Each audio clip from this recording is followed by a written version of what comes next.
Is that the rule of three? I don't know what that is. It should be establish, reaffirm, and then you kill it on the third. But you can do it on the fourth. He was tall, he was handsome, he was an idiot. He was tall, he was handsome, he was splendid, he was an idiot. He was tall, he was handsome, he was splendid, he could play football, he was an idiot. You can do it to 5, I think you can do it to, you know, after a while people might get bored, but you can keep reaffirming before you twist. I am Lord Vader. Everyone challenges me to a fight to the death. Darth Vader, I'm Darth Vader, Sir Lord Vader, Sir Lord Darth Vader, Lord Vader of Cheam, Sir Lord Baron von Vaderham, the Death Star, I run the Death Star. What's the Death Star? This is the Death Star, you're in the Death Star. I run this star, this is a star, this is a fucking star, I run it. I'm your boss, you're Mr. Stevens. No, who is Mr. Stevens? He's head of catering, I'm not head of catering. I am Vader. I can kill catering with a thought. What? I can kill you all. I can kill me with a thought. Just fuck. I'll get a tray. Fuck it.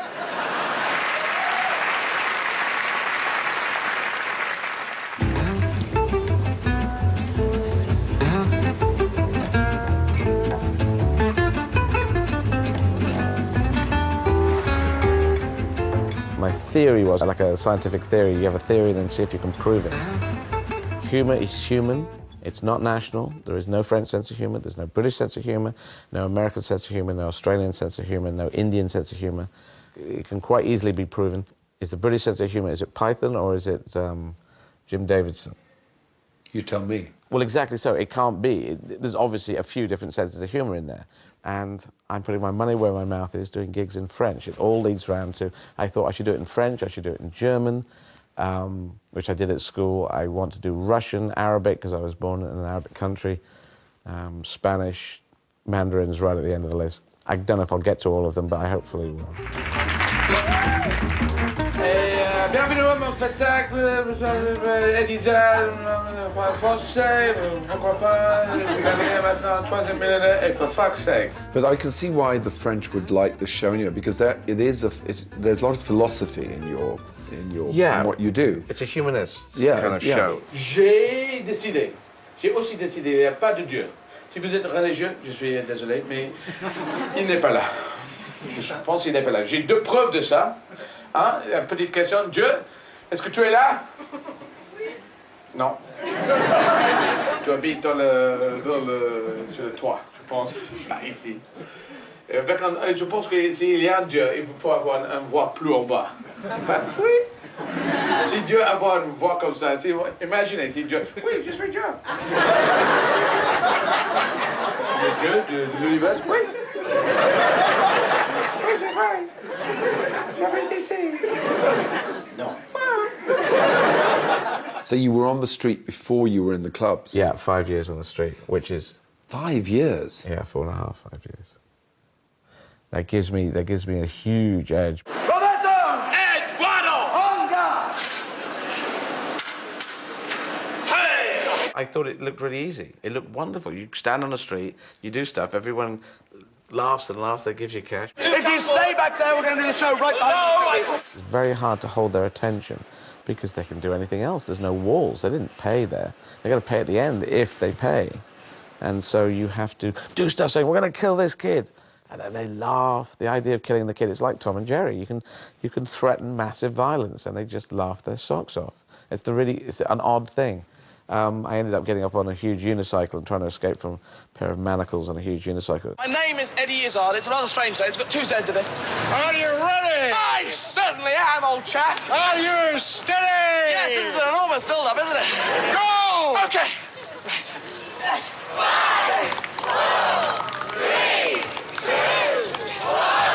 I'd been in the comedy clubs and the stand-ups were revered and speciality acts like us were treated like, oh, you're just the idiot who's coming on in between the people with the words. And I just thought, I've got to be on that side of the fence. Dans la boulevard de sexe, là-bas. C'est intéressant, le boulevard de sexe, oui. Magasin de sexe, pharmacie, magasin de sexe, pharmacie. C'est les mêmes personnes. Vous avez un sextoy, vous avez les sextoys, merci. excellent, merci. Allez dans la pharmacie, hey, le même mec. Vous avez les cartes. C'est les mêmes jeux, le brosse à dents et les sextoys, même chose. Il faut utiliser l'imagination, là. Ouais. Il faut apprendre les langues. Et c'est bien.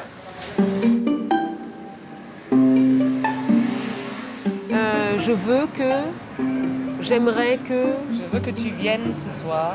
à condition voir le que, spectacle. Pour que, avant que, à condition que, pour que j'ai Cravate? yes, une cravate. Une cravate. Une cravate. Une crevette. Crevette. Shrimp. You really do believe that comedy is universal, do you? That we can find a way of communicating with everyone? I'm really trying to formulate my philosophy on life, my attitude towards life. So, melting pot, great. I think that's a positive idea. I think that's the future for us. I think Europe should be a massive Manhattan. I think the world should be a massive Manhattan. The idea of everyone working together, different languages, different skills. And I think it should get through to progressive audiences all around the world. They're out there, and I can go and find them. Can I tell you guys jokes? Can I tell you jokes today, sir? These are good jokes. Can I tell you jokes today, miss? Another day. America invented stand-up. You know, stand-up and jazz are the two great American art forms of the 20th century. It's theirs. Can I tell you guys jokes today? All right. American is the mother tongue of stand-up comedy for me. You know, and for my favorite comedians are from the American tradition. I'll do 2 jokes for 50 cents. You got a 25-cent joke? I'll do 1 joke for 25 cents. How about 12 cents? I won't tell you any jokes for 12 cents, but you can give it to me. Can't tell me a joke for 12 I cents? I can't. Office workers are always doing stand-up bits at their Christmas parties. It's very much part of their cultural upbringing. Can I tell you jokes today, miss? Yeah?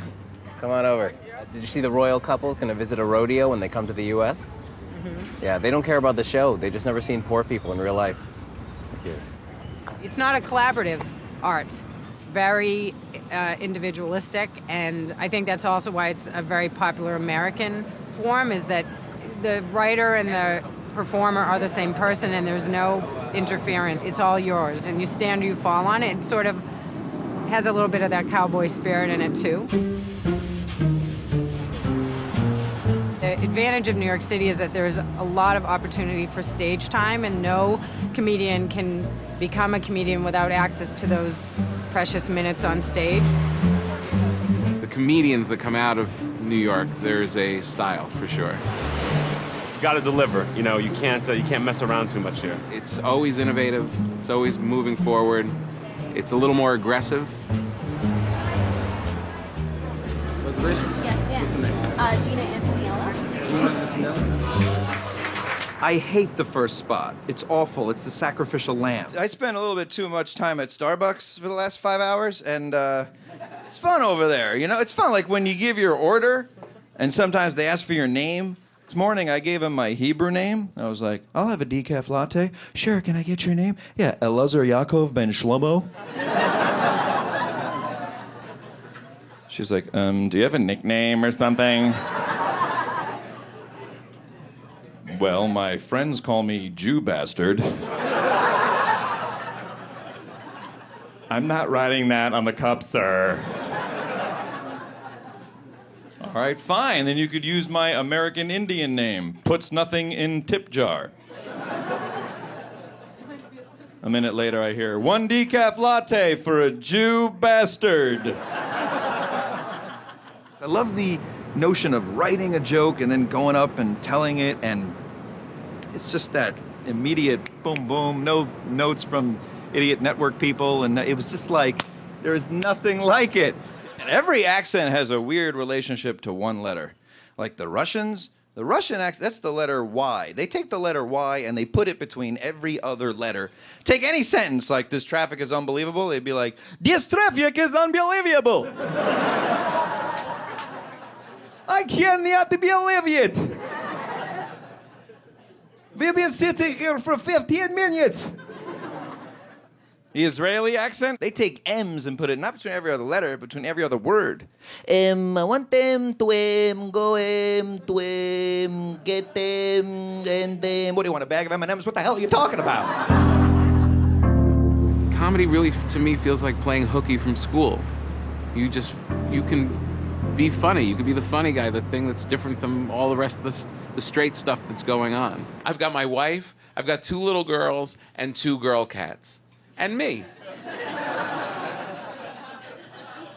Just like I dreamed of when I was a little boy.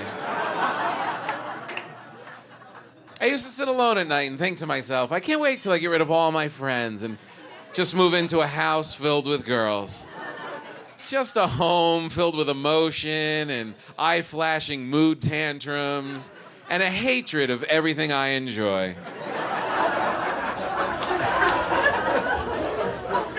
It all comes from me and, my life. So every place that I am and everything that I'm going through, it kind of reflects that. Now I'm in the middle of being a new parent and living in New York City. It's a little scary when they have nightmares. They come in the middle of the night and just stand at the foot of my bed. That's terrifying, because they want to hear comforting things from their father, like, you'll be okay, honey. But when you get woken up out of a dead sleep by a tiny, screaming, crying shadow person, your reaction is more like, what are you? When you watch a really good comic, and it seems like he's just telling a story and just being natural, and there's jokes in there. There's jokes in all of it. Now she has 2 reasons to be afraid. One, whatever weird dream she had, and now the giant man in his underpants pinning her to the ground. Leave my family alone! Everything comes from stand-up. Being a comedian is almost like getting your bachelor's degree, where you can go off and do anything else after that a lot of people become writers. I've spent the past 2 years looking for my ex-girlfriend's killer, but no one will do it. Like, my girlfriend now is great. My girlfriend now is awesome. If I had to nitpick, I'd say sometimes she's like a little bit too sensitive. Like the other day, she got her hair cut. Got 2 inches trimmed off of her hair, and then came home and cried about it for 2 hours over a haircut. I couldn't believe it. Finally, I went to her, I said, baby, what are you so upset about?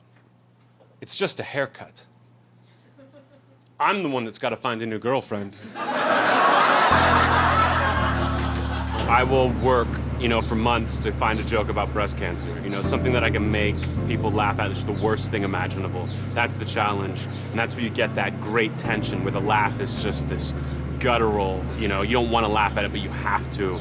Did you guys have a good Father's Day last weekend? I enjoyed it. My dad's been having a hard time lately. Keeps on losing his keys, Literally can't hang on to a set of car keys to save his life. And he's tried everything, too. Little hook next to the door, little bowl next to his bed, one of those keychains, makes a noise when you whistle.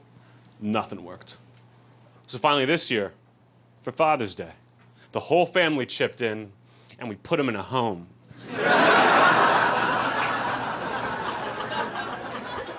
When they killed bin Laden, they found porn on his computers.